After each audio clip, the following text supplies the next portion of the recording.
All right.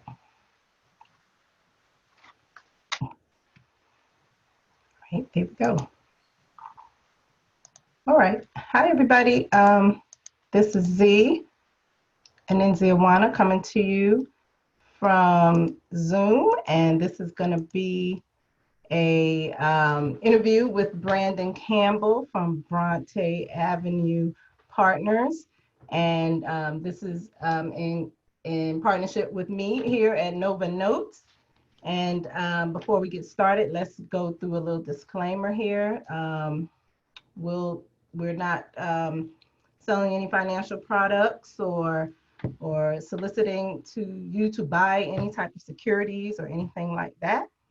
So let's go to a little bit about myself before we get on to Brandon. So I am, again, my name is Awanna. I am a retired Navy veteran and a current federal contracting officer. I hold a bachelor's and a master's in education and a second master's in public administration. I've been a real estate investor for a little bit over 30 years, just going from duty station to duty station as a military person and picking up properties here and there. And then I started my company, Awanna Holdings, in 2018 and decided to get into mortgage note investing. So that's enough about me. So we're going to get into, for those of you who may not know what a mortgage note is, if you a simple way to explain is if you have a mortgage note, if you own a home and you pay a mortgage note, you signed a promissory note on that mortgage, and that mortgage is secured by your property. So it's a little different than when you're a flipper or a buy and hold type of investor where you hold the property. With a mortgage note, you're holding the actual paper. You own the loan. So the borrower, the homeowner, owns the home. You just own the loan on the home. And a lot of ways that we invest in mortgage notes is we buy those mortgage notes, those loans at a discount. And what that does is it allows us to realize some income or cash flow, if you will. And that's if it's a performing note. So if a borrower is paying on their mortgage, it's performing. If a borrower is not paying on it, it's what we call non-performing. So that's just a little basic stuff for you. And then my guest, Brandon, who I'm going to introduce here, he's going to talk a little bit about his journey in mortgage note investing and how he's come to be a mortgage note investor and what, kind of hurdles or challenges he might have been presented, and tell us a little bit about himself. And of course, at the end, I'll leave you both of our information. So if you want to get in touch with either of us, you can do that. So I'll go back to Brandon's slide. And so Brandon, I'm going to turn it over to you. And if I get a little distracted because I'm letting people in, don't pay me any mind. You're probably going to do most of the talking here because it's your interview. So, welcome. Thank you so much for taking the time to talk to me and kind of discuss what your journey is here in Notes. So tell us a little bit about yourself and where you're from. First off, thank you for having me.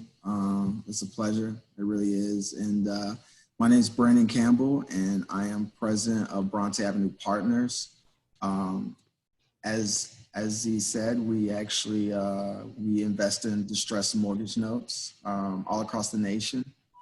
I'm from Nashville, Tennessee, and I have a finance degree, and I have a finance degree from University of Tennessee.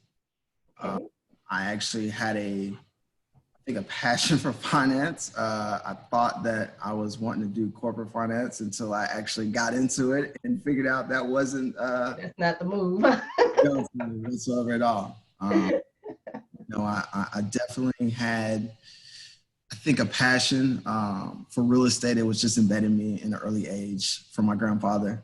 That's cool. He was a real estate investor that kind of, internally just molded a lot of his grandkids, right? Just seeing his hard work and what he did as a real estate investor. And, I came back around to it, and here I am now. Carrying on the legacy. Yeah. But that's really good because not a lot of people who look like us have that role model, if you will, or that example of what it is to invest, let alone being investing in real estate. So that's a really awesome thing. Oh, for sure. I mean, I'll be honest. I think about it, and it was a blessing, right? Because I would have never even understood the power of real estate, really, if it wasn't for him. And the wild part is, I think at a young age, I wasn't even thinking of it that way, right? Right. I'm off doing my own thing, you know? But now I can look back on things and see that just the knowledge of just seeing him, right? And just giving me nuggets here and there, Right. you know, I think just went such a long way in my journey, especially into real estate, for sure. So, definitely a blessing for me. Right. So when did you start your company, or with your partners, with your family? How did you foray into not just notes, but well, we've had previous conversations, but not just notes, but how about your other businesses and things like that? How did you come to fall into those other businesses and notes? So, I mean, a lot of my family members, well, a couple of them, are into real estate, right? You know, a family member, they own, you know, housing for Transitional Housing here in Nashville, Tennessee. Obviously, my grandfather had a portfolio of investment properties. More so, his strategy was buy and hold. So with that, seeing the different opportunities that could, you know, come about from real estate, it was something that I wanted to look further into. And finally, you know, at the age I am now, I was just like, you know what, I'm going to take that leap of faith, and I'm going to go in deep, right, into real estate. But the wild part was, I didn't know exactly where I was going to fit, right? And to be honest, I just had the pleasure of falling into note investing, Right. you know, so. So when you did, I know you said you guys, your family owns some transitional housing, but had you ever delved into like, you know, the fix and flips or your buy and holds? Were they like rentals? You know, what was the purpose of your real So estate? for me, I mean, when it came to the actual physical property, it was more so with the management, right, of, Okay. you know, with the transitional housing and things like that. And then also to, you know, just dealing with, you know, the investments and stuff that my grandfather had. So it really came about to, when it comes to physical properties, yeah, it was more so about those investments. Right. Okay. So when you're investing, are you using like a retirement account, or is it just strictly via your business revenue, if you will? So, Because you know a lot of people invest in mortgage notes using their not for retirement sure. accounts, their IRAs or whatever. So at the beginning, right, it's because I didn't know what I didn't know. You know, it was more so, okay, let me use my own money, and, you know, any really family and friends that wanted to come on board at the beginning, you know, great, let's do it. You know, I didn't feel, you know, comfortable at the beginning because I need to understand what I didn't know, right? I mean, when you're this note investing, I mean, the best teacher is experience, right? It is what it is. These small intricate details that don't, you know, nobody tells you about, or at least for me. And you know, I mean, everything's a case by case basis. But so at the beginning, yes, Now, I've gotten, acquired, some notes under my belt, and I'm at the point to where, I'm getting private lenders Okay, great. to invest with me, and most times, they're lending me capital to be able to invest in, most times non-performing notes. Mm-hmm. Um, the great thing is it's obviously not just backed by me personally, but also by the collateral, right? To Correct. protect my investors. Mm-hmm. So it's definitely education, because a lot of people don't know that it's possible. But when they do, you see the opportunities that are available in this space, right? Right. So Right. So did you take any, I know, well, for me anyway, I'm one of those people that I have to take a course and go to school and, do all this. And of course, learn by doing, but I am more of a, I need to read a book, or like I said, take some classes, yeah. get somebody, to show me how to do that. Did you take any kind of formal note training, or did you really just jump into it? Yeah, and here and it did take Some people do it that way. a Some little people, bit. buy a note and figure it out as they go. Yeah, right. I mean, and here's the thing, right? So, I mean, there were different courses that I took at the beginning, but I'm gonna tell you, when I think back on it at the beginning, right, when I first figured this out, it's funny, but I fell across note investing actually from YouTube, right, and I've heard about just paper, right, in general, of people trading paper, but I always thought it was for hedge funds, the big institutions and things of that nature. And I didn't know that me being, small in this game, that I would have the opportunity to be able to really play in it, right? Right. So, it is a lot of YouTube, a lot of reading books, right? At the beginning. Mm-hmm. It helped me kind of be able to paint this picture, right?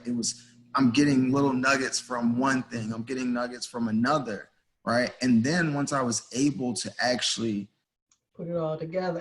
the education, right, of this, then it came to networking, right? And I understood networking was the key. I went to a conference that was great, right?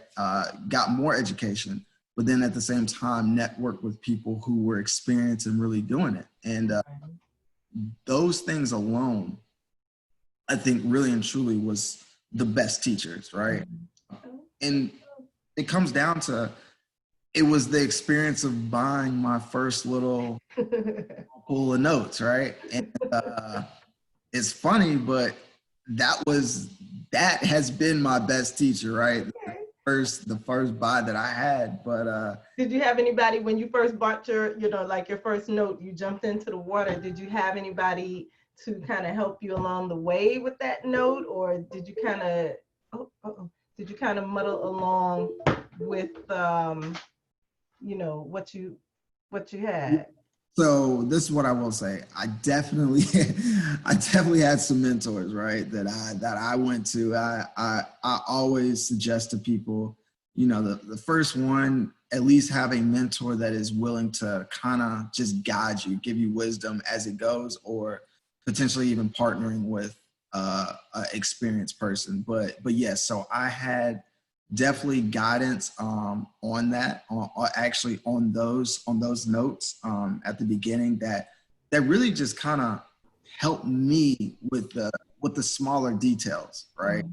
I mean, you, like I just said, like, you just don't know what you don't know, or what you're about to get into to a certain extent. And you know it's just the small things, it really is. And yeah, they were seriously a wealth of knowledge. I would have made a couple different mistakes. Had you not had somebody there to kind of walk you through? Yeah. Yeah, that's cool. That's cool. So how are you finding that with the pandemic, and dealing with the notes that you already have, or kind of working through? how has that kind of affected either, if you have any payers, have you gotten people to pay yet? Are they still being effective? What portion of your portfolio or the notes that you're kind of working through right now, what portion of those are still, I guess, delinquent or really not able to be worked through right now because of the pandemic? Got you.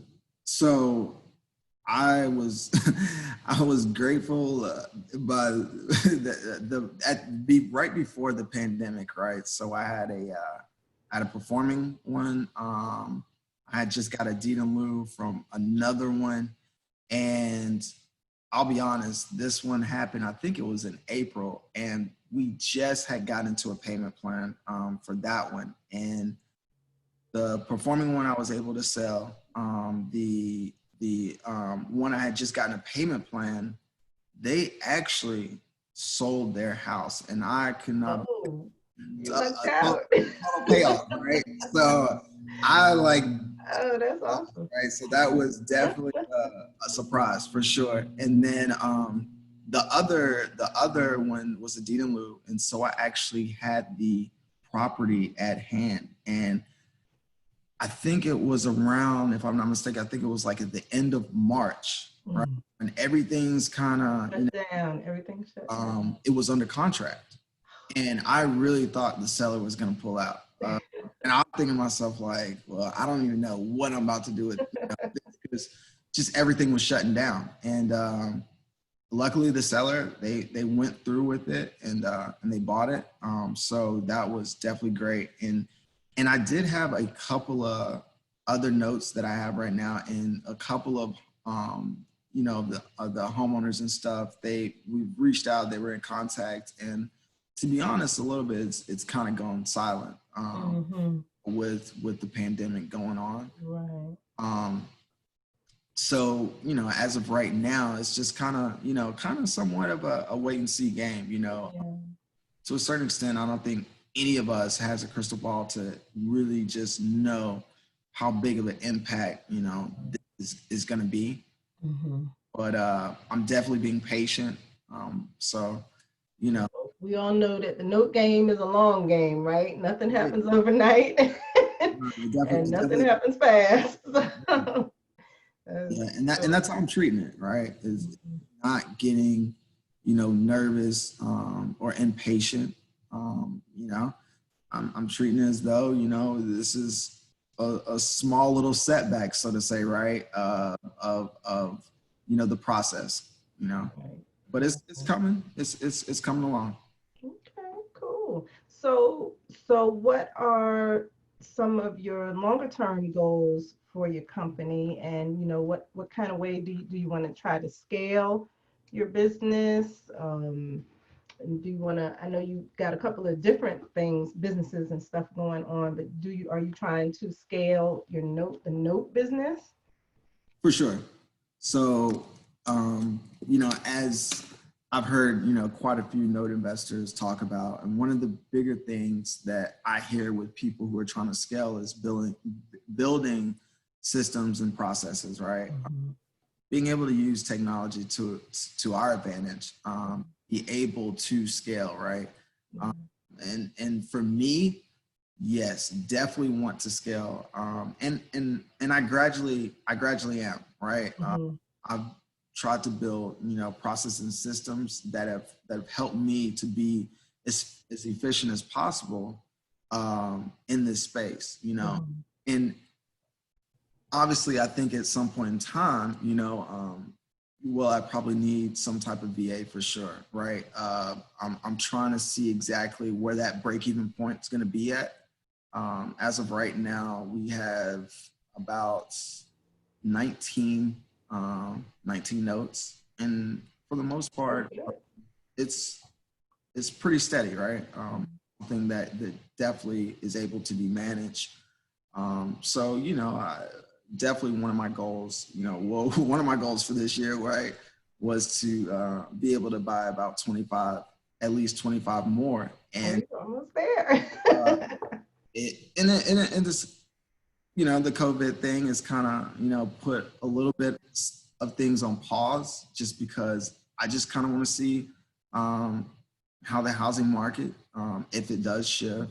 And I don't want to put my private, lending partners and stuff in jeopardy just because of me trying to, gain. Notes, right? Right.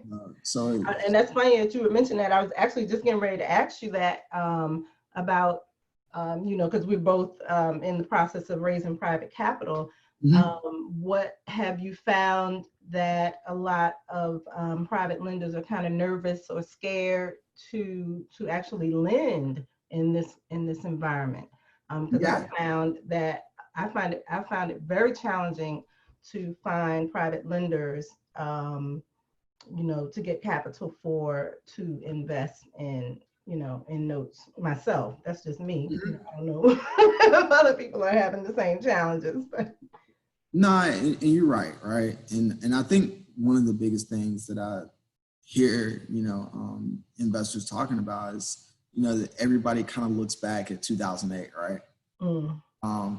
Nobody wants to get caught up at the top, right? The peak of the market. And you kind of wonder, okay, well, is this going to be, the moment where, it just kind of falls off a cliff, right? And so, one thing that I see, my private lenders, obviously the most fearful of is being at that peak to where, the values of home pricing fall. Now, I try to, I'm still somewhat in a buying mode, but I'm very, very, very judicious in evaluating, right? And pricing that I'm willing to offer at this time. Right. I don't know what's going to happen, right? As you see on the TV, they're talking about a surge. Well, what does that look like for, businesses opening up, or are they going to close back down? Right. So thinking about it from an economic standpoint, just being cautious, right? And I'm willing to be patient. I'm not going to try to take risks, not with my money or anybody else's. Certainly not with investors' money. Because that's the whole goal, right? Is to make sure that their capital is protected and, that we're investing smartly. And I think, well, that's one of the good things about mortgage note investing as well is not that we don't have to worry about the values of the homes because we're already buying them at such a discount. I think it's less of a risk. It's not that it's not a risk. It's a lot less of a risk, even if the market did go down, because especially if you have a payer, a performer note, whether the market goes down, up or down, or the values go up or down, their mortgage payment is still going to be the same. Exactly, right. And having and how you evaluate notes, I think is huge in this game. And for me, more so, obviously the value of the actual home for sure, is important. But I think another important thing is, looking at the borrower. Emotional equity do they have in this home, right? How long have they been there? When's the last time they actually, paid on their mortgage? Right. So those are really some of the bigger things that I'm looking at when I'm evaluating. Right. The thing is, I'm not in the game to wanting to take over a house, Right. really and truly. It's something. So that's one thing, everybody, about most note investors. I won't say all, but most note investors don't want the property. We don't want your house. Definitely don't. But there are some investors who actually buy notes. As a matter of fact, since the last time that we spoken, I bought 2 notes, and one of them was a lease option where the lessee was already evicted. So now I essentially have an REO. So what I did was I got in touch with some wholesalers up there. It's in Massachusetts. So I got in touch with some wholesalers up there, and I'm just going to wholesale it and sell it as an REO. So because I'm not trying to do a reno on a house, especially not all the way up in Massachusetts. For sure. Definitely for sure. So yeah, that's the thing on that. But yeah, most note investors, we don't want your house. Just make your payments, and you can stay in the house. Exactly. That's the thing. Well, Brandon, I think well, I haven't had any questions come through, at least none that I see. So if anybody out there has any questions, go ahead and try to type them in the chat, and we'll see if we can get Brandon or myself to answer. And otherwise, I think we're done. I want to thank you, Brandon. Hey, look, it was a pleasure. It was definitely a pleasure. All right. So Brandon's information is right there on the screen if you guys can see that. And you can contact him at www.bronteavenue.com or his email at brandon@bronteavenue.com. And you see his phone number there, 615-364-9664. And then I'll just shoot my info up there. You can reach out to me on Facebook at awannarnh.com, LinkedIn at Anenzi Awanna, my email z@awannarnh, and my phone number 571-659-5005. All right, no questions come through. Okay. All right, thanks, Brandon. Hey, well, thank you, Z. Have a wonderful day. All right, you too. All right, bye-bye.